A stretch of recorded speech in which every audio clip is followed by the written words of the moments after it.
నమస్తే, welcome to doctor సలహా. ప్రతి మనిషి రెండు రకాల ఆరోగ్యాలను కలిగి ఉంటారు. ఒకటి మానసిక ఆరోగ్యం, రెండోది భౌతిక ఆరోగ్యం. ఎప్పుడైతే మనిషి మానసికంగా దృఢంగా ఉంటారో వాళ్ళు భౌతికంగా దృఢంగా ఉంటారు.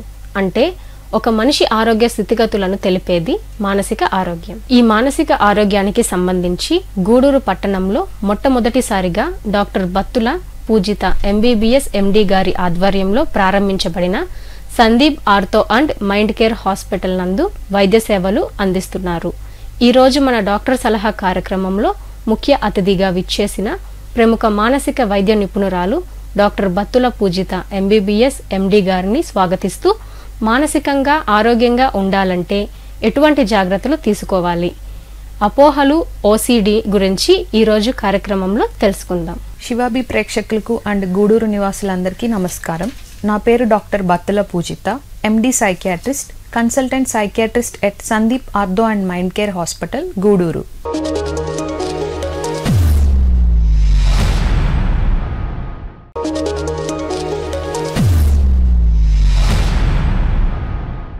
నమస్తే డాక్టర్ గారు. మానసిక అనారోగ్యం అంటే ఏమిటి, వాటి లక్షణాలు ఎలా ఉంటాయి? సైకియాట్రిక్ ఇల్నెస్ లేదా మానసిక అనారోగ్యం అంటే ఏంటో తెలుసుకుందాం.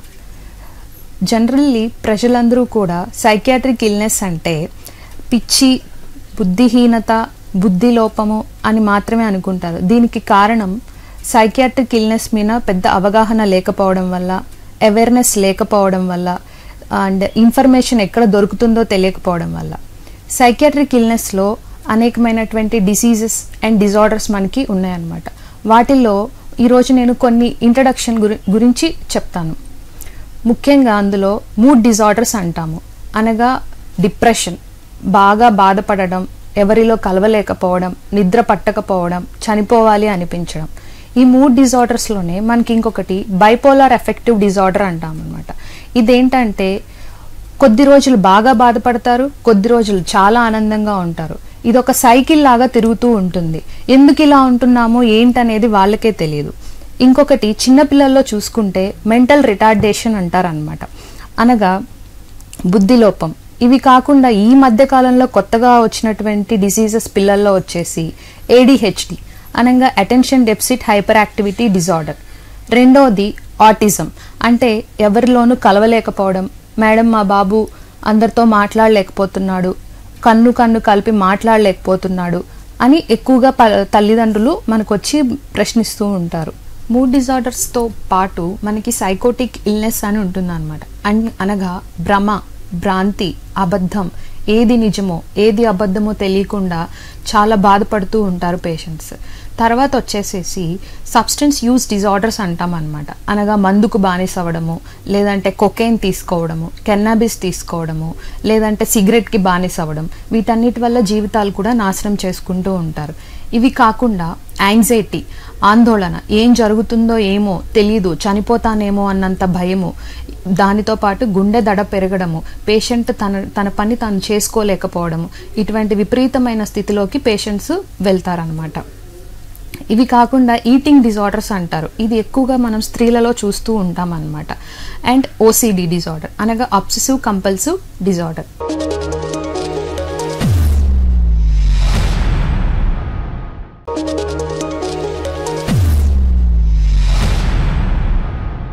మానసిక అనారోగ్యం ఉన్నవాళ్ళు ఏ డాక్టర్ దగ్గర ట్రీట్మెంట్ తీసుకోవాలి? ఇప్పుడు జనరల్గా ప్రజల్లో ఒక డౌట్ ఉంటుంది, మనకి అనారోగ్యం ఉంది, మనం సైకియాట్రిస్ట్ దగ్గరికి వెళ్ళాలా, సైకాలజిస్ట్ దగ్గరికి వెళ్ళాలా అని.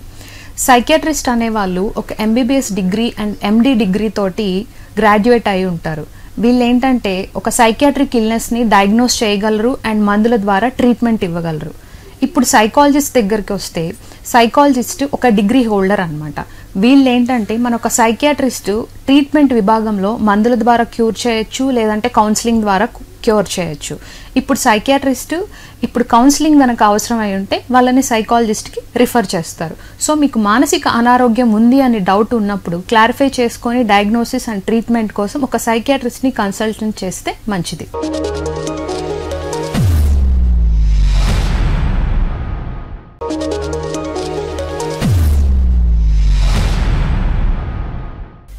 డాక్టర్ గారు, అసలు మానసిక అనారోగ్యం ఎందుకు వస్తుంది?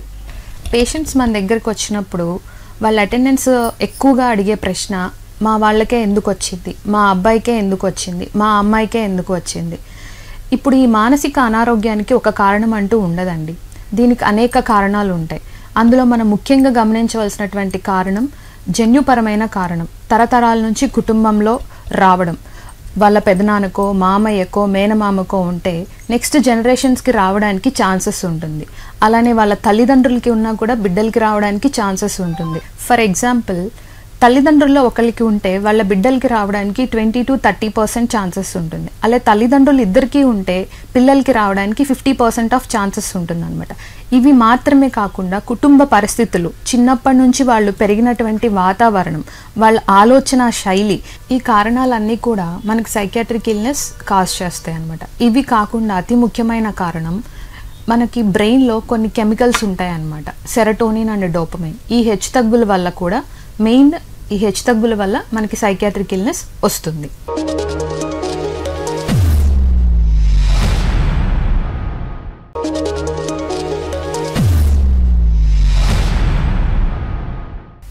డాక్టర్ గారు, ఓసిడి అంటే ఏమిటి? ఓసిడి గురించి వివరించండి.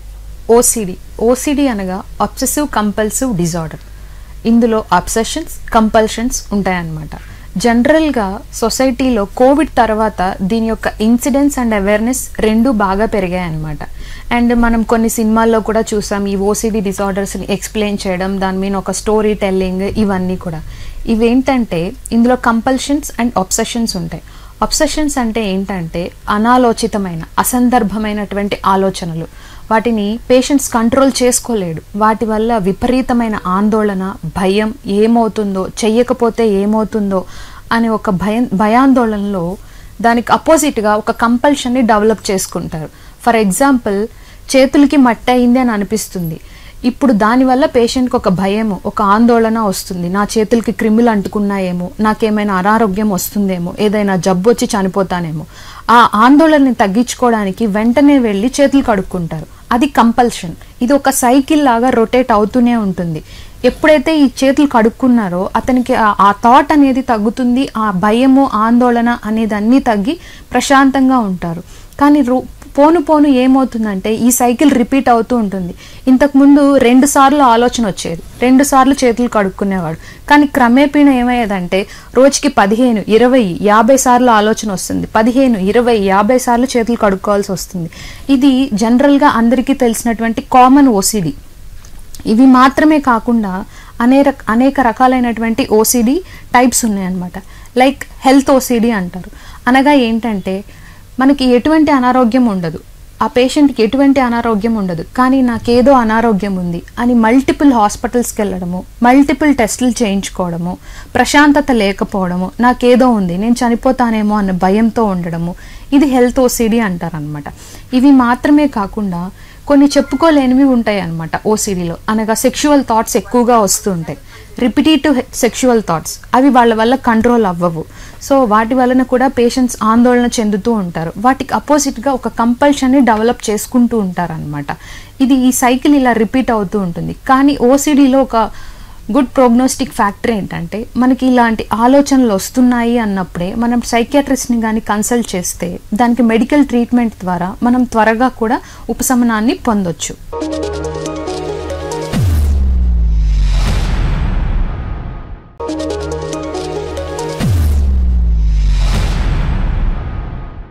మనం మానసికంగా ఆరోగ్యంగా ఉన్నామని ఎలా తెలుస్తుంది డాక్టర్ గారు?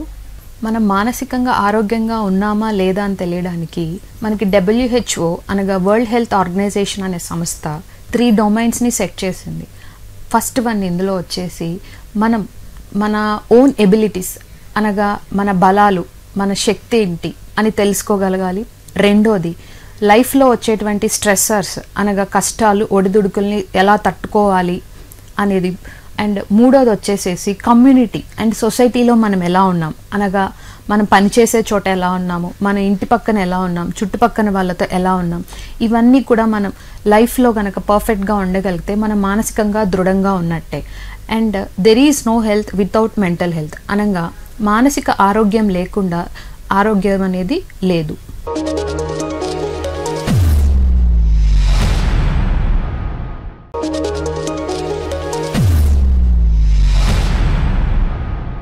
డాక్టర్ గారు, ఓసిడిలోని టైప్స్ గురించి వివరించండి. ఓసిడిలో టైప్స్ మనకి ప్రధానంగా అందులో బాగా గుర్తొచ్చేది, కామన్గా అందరికీ అవేర్నెస్ ఉండింది, ఎక్కువగా చేతులు కడుక్కోవడం అని. ఇవి మాత్రమే కాకుండా ఇంకా చాలా టైప్స్ ఉన్నాయన్నమాట. ఇందాక డిస్కస్ చేసినట్టు హెల్త్ ఓసిడి, అది కాకుండా ఇంకోటి ఎక్కువ సార్లు చెక్ చేసుకోవడము. వెళ్తూనే ఉంటారు, చెక్ చేసుకుంటూనే ఉంటారు, లైట్స్ ఆపామా లేదా, ఫ్యాన్లు ఆపామా లేదా, గ్యాస్ ఆపామా లేదా అని. ఎన్నిసార్లు చెక్ చేసుకున్నా వాళ్ళ మీద కాన్ఫిడెన్స్ ఉండదు అనమాట. సో వాళ్ళ టైం అంతా కూడా ఇలా చెక్ చేసుకోవడంలోనే వేస్ట్ అయిపోతూ ఉంటుంది. ఇంకొకటి ముఖ్యంగా స్త్రీలలో ఈ నెలసరి టైంలో ఎక్కువ సార్లు స్నానం చేయడము, ఎక్కువసేపు బాత్రూంలో ఉండడం, అనగా గంటలు స్నానం చేయడము, రోజుకి 10 సార్లు 5 సార్లు తలస్నానం చేయడము, వీటి వల్ల అనారోగ్యం పాలవ్వడము, ఇది కూడా ఒక టైప్ ఆఫ్ ఓసిడి. ఇది కాకుండా ప్రజల్లో ఎక్కువగా అవగాహన లేని టైప్ ఏంటంటే, ప్రెగ్నెన్సీ తర్వాత కొంతమంది స్త్రీలలో తన పుట్టిన బిడ్డని ఏమైనా చేస్తామేమో, తనంతట తానే తన బిడ్డనికి ఏమైనా హామ్ చేస్తానేమోనని, లేదంటే తన బిడ్డకి ఏమైనా అయిపోయి చనిపోతుందో ఏమోనని, ఇలాంటి ఆలోచనలతోటి ఆ తల్లి విపరీతమైనటువంటి మానసిక ఒత్తిడికి లోనవుతుంది. ఇది కూడా ఒక టైప్ ఆఫ్ ఓసిడి. ఇవి కాకుండా ఎక్కువ సార్లు కౌంట్ చేసుకోవడం, ఎన్నిసార్లు కౌంట్ చేసుకున్నా కానీ వాళ్ళ మీద వాళ్ళకి కాన్ఫిడెన్స్ ఉండదు. So number of times count చేసుకుంటూనే ఉంటారు. ఇంకొకటి ఎక్కువ సార్లు సర్దుకుంటూనే ఉంటారు. కొంచెం అటు ఇటు అయినా కూడా వాళ్ళకి విపరీతమైనటువంటి యాంగ్జైటీ వస్తుంది, ఆందోళన జరుగుతుంది, ప్యానిక్ అయిపోతారు.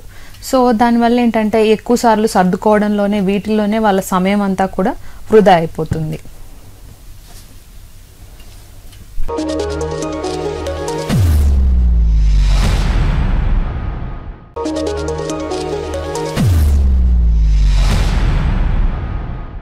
ఓసిడికు ట్రీట్మెంట్ ఉందా డాక్టర్ గారు? ఇప్పుడు మనం ఓసిడి ట్రీట్మెంట్ గురించి మాట్లాడుకుంటే, ఓసిడికి ఇప్పుడు మెడికల్ రంగంలో ఖచ్చితమైనటువంటి ట్రీట్మెంట్ అవైలబిలిటీలో ఉంది. కానీ ఏంటంటే మనం ఎర్లీ స్టేజ్లో మనం గుర్తించుకొని ఒక సైకియాట్రిస్ట్ దగ్గరికి వెళ్ళినప్పుడు మనకి ట్రీట్మెంట్ అనేది ఎర్లీగా దొరుకుతుంది. సో దానివల్ల అంటే ట్రీట్మెంట్ ఎర్లీగా తీసుకోవడం వల్ల ఓసిడి వల్ల వచ్చేటువంటి సెకండరీ కాంప్లికేషన్స్ని మనం తగ్గించుకోవచ్చు. ఫర్ ఎగ్జాంపుల్, ఈ అవాంఛిత అండ్ ఆలోచనల వల్ల, వాటి నుండి వచ్చేటువంటి యాక్షన్స్ వల్ల పేషెంట్కి ఏమవుతుందంటే పోను వాళ్ళ ఒక మానసిక ఒత్తిడికి లోనయ్యి బాధ, భయము అండ్ ఇలాంటి జీవితం నాకెందుకు అని చెప్పేసేసి సూసైడ్ అటెంప్ట్ కూడా చేసేటువంటి రోజులు వస్తాయి. ఇంకా విపరీతమైనటువంటి స్టేజెస్లో ఏమవుతుందంటే ఈ ఓసిడి అనేది ఒక సైకోసిస్గా కన్వర్ట్ అవుతుంది. సో అలాంటి స్టేజెస్లో ట్రీట్మెంట్ అనేది కొంచెం కష్టంగా ఉంటుంది. అండ్ ఈ ఎర్లీ స్టేజెస్లో కనుక మనం ట్రీట్మెంట్ తీసుకుంటే మనకి మెడికల్ ట్రీట్మెంట్ అవైలబిలిటీలో ఉంది అండ్ అలాగే కౌన్సిలింగ్ సెషన్స్ కూడా అవైలబిలిటీలో ఉన్నాయి. ఇప్పుడు మనం మెడికల్ ట్రీట్మెంట్ తీసుకుంటే మెయిన్గా ప్రధానంగా ఈ ఓసిడికి మనం యాంటీ డిప్రెసెంట్స్ అనేవి అడ్వైస్ చేస్తాం. And at the same time మనం యాంటీ యాంగ్జైటీ డ్రగ్స్ కూడా మనకి అవైలబిలిటీలో ఉన్నాయి. వీటన్నిటి వల్ల ఏంటంటే పేషెంట్కి ఆ థాట్స్ రావడం అనేది తగ్గుతుంది అండ్ ఈ యాంగ్జైటీ, భయము, ఆందోళన అండ్ విపరీతమైన మానసిక ఒత్తిడి ఉంటుందని మనం మాట్లాడుకున్నాం కదా, అవన్నీ కూడా తగ్గుతాయి అన్నమాట. ఇవి కాకుండా కౌన్సిలింగ్ సెషన్స్ కూడా ఉంటాయి. ఇందులో ప్రధానంగా CBT అంటాం, కాగ్నిటివ్ బిహేవియరల్ థెరపీ. అండ్ ఇది మాత్రమే కాకుండా ఈ థాట్స్ని ఎలా ఆపుకోవాలి, ఇప్పుడు వచ్చినటువంటి ఈ అన్నెసరీ థాట్ ఏదైతే నీకు ఒబ్సెషన్ ఉందో, ఇప్పుడు చేతులు ఎలా కడుక్కోవాలి అని అనిపిస్తుంది, అది కంపల్షన్. అండ్ ఈ చేతులకి మురికి అంటుకుంది అనేటువంటిది నీకు అదొక ఒబ్సెషన్. వాటిని ఎలా కంట్రోల్ చేసుకోవాలి అనేది కూడా మేము ఎక్స్ప్లెయిన్ చేస్తాము. అండ్ ఈ యాంగ్జైటీ తగ్గడానికి వేరే యాంగ్జైటీ టెక్నిక్స్ ఉంటాయి, బ్రీతింగ్ టెక్నిక్స్, ఎక్సర్సైజెస్, ఇవన్నీ కూడా డైలీ ఎప్పుడు చేయాలి, ఎన్నిసార్లు చేయాలి, వీటి ప్రొసీజర్ ఏంటి, ఇవన్నీ కూడా మేము పేషెంట్స్కి ఎక్స్ప్లెయిన్ చేస్తాం. వన్స్ కాంప్లికేషన్స్ వచ్చిన తర్వాత ట్రీట్మెంట్ అనేది కొంచెం సినారియో మారుతుంది. దానికి సైడ్ ఎఫెక్ట్స్ కూడా మనం మెడికల్ ట్రీట్మెంట్ అడ్వైస్ చేయాల్సి వస్తుంది.